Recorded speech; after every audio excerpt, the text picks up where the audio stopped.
Finally আমরা এত অপেক্ষার পর বিয়ে বাড়িতে গেলাম। বিয়ে বাড়িতে যাওয়ার পর দেখি বিয়ের গেট ধরার পর আমার বাচ্চা বাবাকে মিষ্টি খাওয়া হবে।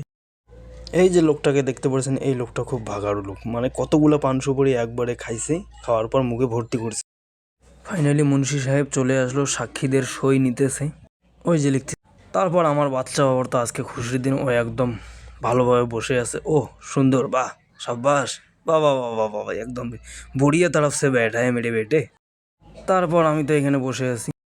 নাস্তা দেওয়ার পর মানে আমরা বসেছিলাম, আমি কিভাবে দেখতেছি, ওই যে এইভাবে দেখতেছি হা মেলে। খড় বিছানো হইতেছে, সবাই এখানে বসবে কারণ ঠান্ডার দিন।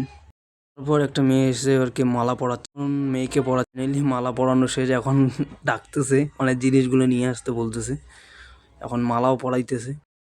তারপর আমরা এখানে বাপ ছেলে দুজনে বসে আড্ডা মারতেছি। আমার মামু আবার ওইদিকে দেখতেছে। সবাই জিনিসের অপেক্ষায় বসে আছে, কতগুলো জিনিস আছে না আছে ওগুলো নিয়ে আসতে বলতেছে, কিন্তু কোনো রেসপন্সে নেই।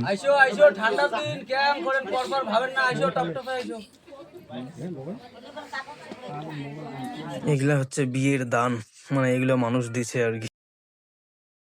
তারপর আমার জামাই মশাই গামলা বাজাইতেছে, তারপর মেয়েকে ছেলের হাতে তুলে দেওয়া হচ্ছে। এই বিষয়টা খুব কষ্টকর বিষয় প্রত্যেকটা পরিবারের জন্য। তারপর ওনার কাজ শেষ, তারপর আমার বাচ্চা বাচ্চুল্লো নিয়ে একদম ও সুপার সুপার, বাহ, ফাইনালি চলেই যাচ্ছে। তারপর আমরাও রেডি হয়ে গেলাম। এই যে আমার পাশে আছে আমার মামা, বজ্জাত লোক। ওকে এত করতেছে, ও ভিডিও করতেছে না। তারপর গাড়িতে উঠলাম, গাড়িতে ওঠার পর চললাম আমরা সবাই। এই যে মেয়ে ছেলে আসলো, আসার পর আমরা সবাই চললাম, এখন যাব বাড়ি যাব। ঠিক আছে,